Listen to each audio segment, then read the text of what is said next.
श्री स्वामी समर्थ. माझ्या यूट्यूब फॅमिलीमध्ये तुम्हा सर्वांचे खूप मनापासून स्वागत आहे.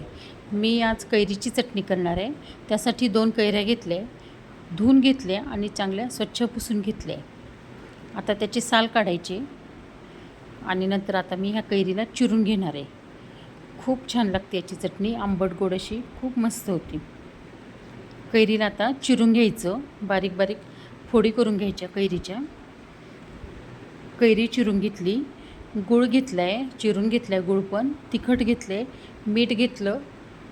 आता हे मिक्सरला मी वाटून घेणार आहे. छान लागते ही पण चटणी. जिरं हळद पण टाकून घ्यायचं. सगळं आता हे मिक्सरला बारीक वाटून घ्यायचं. असं बारीक वाटून घेतली आता ही कैरीची चटणी. आता याला आपण फोडणी देणार आहोत. छान झाली होती चटणी, चवीला पण खूप छान झाली होती. आता ही दुसरी कैरी घेतली, याच्यात कांदा घातला आहे, गूळ, तिखट, हळद, जिरं आणि मीठ, आणि हे पण मी मिक्सरला वाटून घेतले बारीक. दोन्ही पण चटण्या खूप छान झाल्या होत्या, खूप मस्त. आता ह्या चटणीला आपण फोडणी देऊया. दोन्ही पण चटणीला छान लागतात ह्या चटण्या.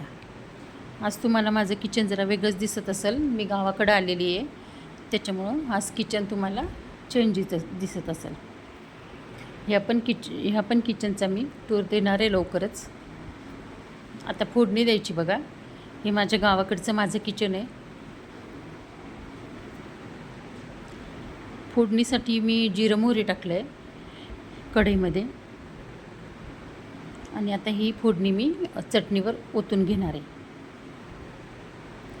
दोन्ही पण चटण्या खूप छान झाल्या होत्या, खूपच मस्त, एकदम आंबट गोड अशी चव, खूप छान चवीला खूपच मस्त झाल्या होत्या.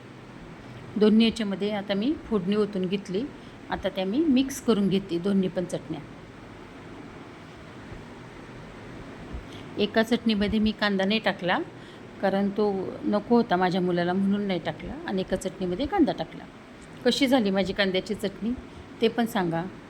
माझ्या व्हिडिओला लाईक करा, कमेंट करा, आणि चटणी कशी झाली ते पण सांगा.